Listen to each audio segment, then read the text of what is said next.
Now, the countdown for the US elections is in full swing, and immigration remains a hot topic for both the Democrats and Republicans. There are 4 days to go until Americans cast their ballot in one of the most hotly contested elections in US history. As part of Newzroom Afrika's team providing rolling coverage, Ziyanda Ngcobo is at Duke University to speak to South Africans about issues facing the diaspora in that country. She joins us now live. Ziyanda, thank you so much for joining us again. Now, a little while ago, your guest was just speaking about the mood there of students at that university that you find yourself in, speaking of a mobilization of fears. Tell us more about what's going on there now. Well, Masa, of course, as we continue to just try to speak to the diaspora here in the US, we've got another professor, Anne-Marie Makhulu, who's also a South African, but also she's also got British heritage. And it's quite interesting to speak to her because you'd know back home race relations are quite an important topic when you talk about anything in South African politics. And it would seem that there's a similar undercurrent or underlying theme here in the US. Let's bring you in, Prof. You're an anthropology professor at Duke University. Thank you for your time. Let's start off with your own personal story, you know, and just how we classify, so to speak, race, and how that permeates not just in South Africa, but also in US politics and how you're viewed. Sure.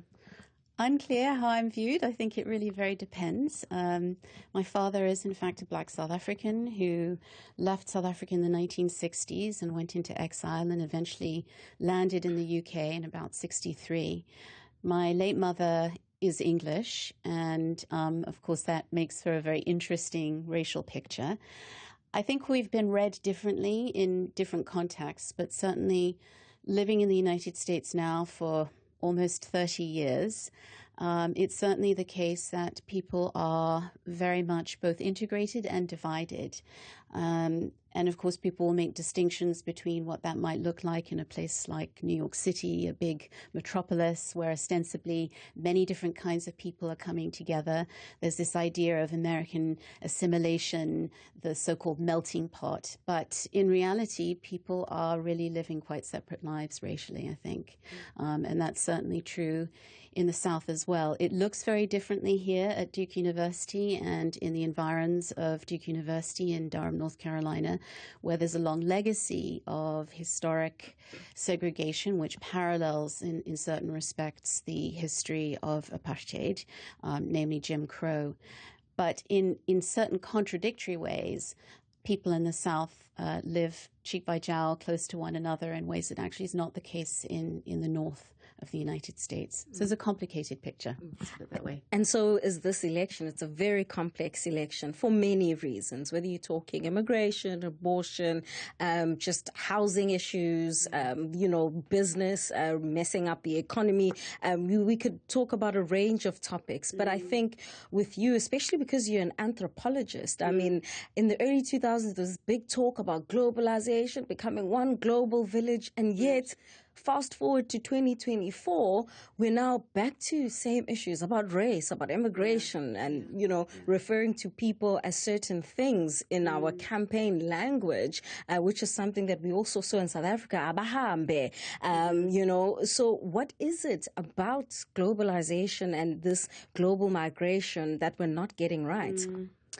Well, I think one of the interesting things as an anthropologist is that actually when globalization emerged, and I would identify someone like Bill Clinton as someone who was a big advocate in the 1990s of opening up borders to trade, this sort of thing, that anthropologists were moving back in the opposite direction and saying that, in fact, at the local level, people were very concerned with locality. And so we developed these concepts of global and local.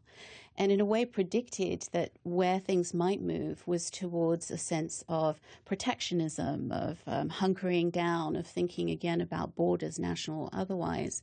there are, again, some very interesting parallels between the United States and South Africa in terms of the way that people talk about immigration, emigration, migration, movement across borders, or regional movement.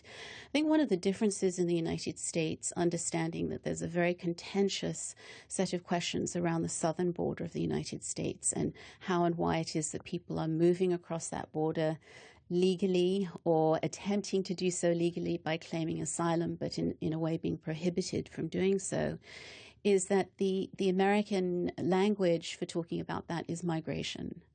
And I think that really differs from a place like South Africa, where we'd speak about people like that as being refugees, acknowledging whether or not the South African government always deals well with people crossing the border, that this is in fact a legal category. So again, similarities and differences between the United States and South Africa. It is a very contentious issue in this election coming up on Tuesday. And in the weeds, I think there are sometimes more similarities across the aisle, the political aisle, than there are differences, in the sense that the efforts at deportation, the impact on people trying to cross the southern border has been probably as intense during the Biden administration as it has been during the prior Trump administration, albeit under certain distinct circumstances. Yeah. I mean, besides immigration, what are some of the things as an anthropologist that you're looking at and the trends that you would have seen perhaps from 2016, 2020 until now in terms of voting patterns, if you will, but also the things that land or don't land for voters in the US? I'm not a political scientist, so it's difficult for me to talk in precisely those terms. I think the thing that strikes me is that we seem to be in the midst of a pendulum swing, which is to say, if you look around the world, I was living in Italy last year, right? So Italy, like other parts of Europe, seems to have swung rightward. In other parts of the world, things are swinging leftward and in very unpredictable ways. Right at the moment in the United States, where people are worrying about the question of the right to life or pro-choice or the right of women to bodily autonomy, reproductive autonomy, Latin American countries, most of which are majority Catholic, are moving in the opposite direction. So it's pretty hard to predict precisely what's going on. As for the United States specifically, one of the things that I think is really challenging and somewhat confusing is the way that, okay, so now we're probably swinging one way or another, and at one and the same time, it's 49%, 51%, yes. 51%, 49%. It almost feels like an inertia. Yeah. And that's exactly, the sense that I've gotten since we've been here. It's, many will ask, which way is it going? Who's going to win? And genuinely, there's no way of telling. And this is obviously fed into the levels of anxiety. But what is it then about this election that would have changed so drastically that people just don't seem to know what they want and or how to make up their minds? Well, there are some things that are concerns everywhere. You hear South Africans saying this as well, that the cost of living is too high. And this goes back certainly in the US to famously Ronald Reagan saying, it's the economy, stupid, right? So this is where people feel it. They feel it in the gut. They feel it in the so-called pocketbook. But there are always distortions or misinterpretations of the timeline for cause and effect. So for people who will be voting a particular way in these upcoming elections, they have a perception that inflation starts with Biden, for example, right? But you have to have a little bit more history to understand that we're still really coming out of COVID economics and the result of supply chain difficulties, right, changes in the labor market, those sorts of things that have meant that the price of things has gone up as a consequence of the cost of making those things, and we're really still reeling from all of that. So I think the economics of this is one thing.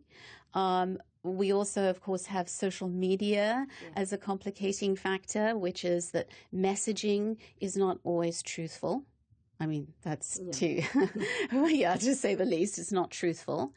And that people are not always able to discern where the truth lies about something. And there's great energy, not just within the United States, but beyond its borders, to play to certain truths or the opposite of truths on social media. And I think this is very confusing for people.